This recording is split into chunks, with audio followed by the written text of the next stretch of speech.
اب صلی اللہ علیہ وسلم کا کردار ایسا تھا، انسانی کردار کا اعلیٰ نمونہ، ساری انسانیت کے لیے۔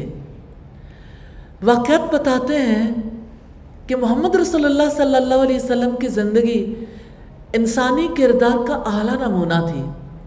آپ کی زندگی سے ہمیں یہ سبق ملتا ہے کہ انسان اللہ تعالیٰ کا بندہ ہے اور اسے ہر حال میں اللہ تعالیٰ کا بندہ بن کر رہنا چاہیے۔ کتنے ہی لوگ ہیں جو اللہ تعالیٰ کے مقابلے میں کسی اور کی بندگی کر کے اس جہان سے چلے جاتے ہیں، ان کی سوچ کا رخ بدل جاتا ہے، ان کی سوچ خدا رخی نہیں رہتی۔ زندگی میں جب انسان کی سوچ بدل جاتی ہے تو اس کی وجہ سے جینے کی سطح بھی بدل جاتی ہے۔ رسول اللہ صلی اللہ علیہ وسلم بندگی کی سطح پر جیتے تھے، اپنے آپ کو اللہ تعالیٰ کا بندہ سمجھتے تھے، اور اب صلی اللہ علیہ وسلم کی زندگی کے واقعات سے ہمیں یہ سبق ملتا ہے کہ بندے کے دل میں ہر وقت اللہ تعالیٰ کی یاد رہنی چاہیے۔ یہ دل کی بستی خدا کی بستی ہے، اس دل کی بستی میں کسی اور کی یادوں کو بسانے کا حق نہیں ہے۔ اس میموری کارڈ پر صرف اللہ تعالیٰ کی میموریز رہنی چاہیے۔ اور تیسری بات یہ کہ بندے کو کبھی نہیں بھولنا چاہیے کہ اس کا معاملہ اللہ تعالیٰ کے ہاتھ میں جانے والا ہے۔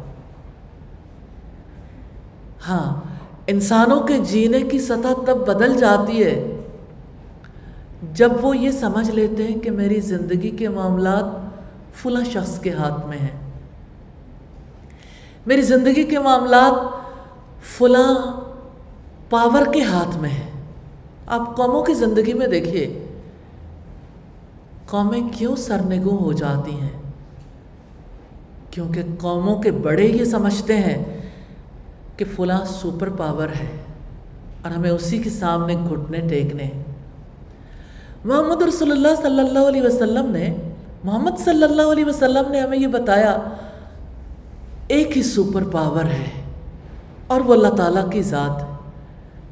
5 دفعہ دن میں جب اذان کی آواز آتی ہے، پکار دی جاتی ہے، تو اسی چیز کی اللہ اکبر، اللہ تعالیٰ سب سے بڑا ہے، اللہ تعالیٰ سب سے بڑا ہے۔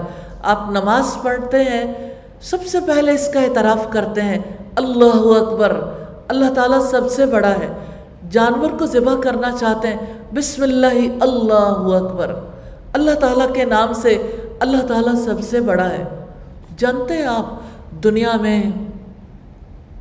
لوگوں کے جینے کی سطح مختلف کیوں ہو جاتی ہے؟ ذرا بلم بن باورا کو یاد کیجئے۔ بلم بن باورا نیک آدمی تھا، عالم تھا، بہت عبادت گزار تھا، لیکن اس کے جینے کی سطح بدل گئی تھی۔ جس دم بدلی تھی اسی دم اس کی زندگی گناہگار انسان کی زندگی ہو گئی تھی۔ اللہ تعالیٰ نے اس کی مثال قرآن حکیم میں دیتے ہوئے فرمایا کہ وہ شخص جس کو ہم نے اپنی آیات کا علم عطا کیا تھا، اس کی مثال کتے کی سی ہے، جس کو ہڈی ڈالو تب بھی زبان نکال کر ہانپتا ہے اور نہ ڈالو تب بھی زبان نکال کر ہانپتا ہے۔ اور ریزن کیا تھی کہ وہ تو زمین سے چمٹ کر ہی رہ گیا، یعنی خواہشات اس پر حاوی آ گئیں، اس کی زندگی خواہش پرستانہ زندگی بن گئی۔ یاد رکھیے گا، خدا پرستانہ زندگی اور خواہش پرستانہ زندگی میں بڑا فرق ہے۔ خواہش پرستی اور خدا پرستی میں ٹکراؤ ہے۔ محمد رسول اللہ صلی اللہ علیہ وسلم نے انسانوں کو خواہش پرستی سے، مظاہر پرستی سے نکالا تھا، خدا پرستی سکھائی تھی، وہ خود سب سے بڑھ کر خدا پرست تھے۔ اب صلی اللہ علیہ وسلم کی زندگی سے چوتھا سبق ملتا ہے، چوتھی بات جو پتہ چلتی ہے ان واقعات سے، کہ جہنم کا خوف اور جنت کا شوق دنیا کو بے حقیقت بنا دیتا ہے۔ ریئلی یہ بہت بڑی سچائی ہے۔ انسان کے لیے کسی اقتدار کی، مالی ترقی کی، دنیا میں شہرت کی، کسی چیز کی کوئی ویلیو نہیں رہ جاتی جس کو جہنم کا خوف لاحق ہو جائے، جس کو جنت کا شوق لاحق ہو جائے۔ جینے کی سطح ہے نا، آپ کس شوق میں جیتے ہیں، آپ کس خوف میں جیتے ہیں۔ پھر ہم دیکھتے ہیں،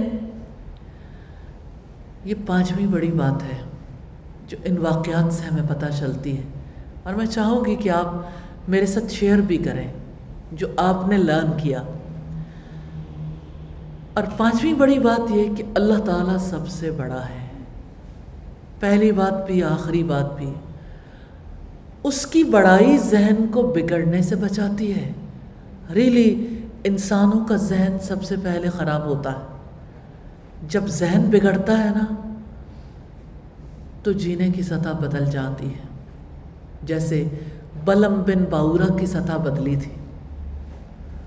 وہ ایک اللہ کی عبادت کرتے کرتے مٹی سے چمٹ گیا تو جیون کی سطح بدل گئی۔ اور محمد رسول اللہ صلی اللہ علیہ وسلم نے ایک اللہ رب العزت کے ساتھ اپنا تعلق بنایا، اس کو بڑا سمجھا۔ آپ کے ذہن سے، آپ کی زندگی سے ہر ایک چیز کی ویلیو نکل گئی، ہر ایک چیز آپ کے لیے بے حقیقت ہو گئی۔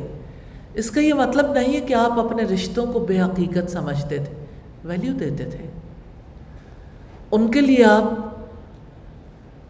کوشش کرتے تھے کہ وہ بھی اعلیٰ سطح پر جئیں۔ آپ صلی اللہ علیہ وسلم انسانوں کے حق میں مخلص تھے، رحیم اور شفیق تھے، کیونکہ آپ چاہتے تھے کہ انسانوں کے جینے کی سطح بدل جائے۔ اب صلی اللہ علیہ وسلم کی حیات کے بارے میں ہم نے 5 چیزیں دیکھی ہیں۔ ان 5 میں سے آپ نے کیا سوچا؟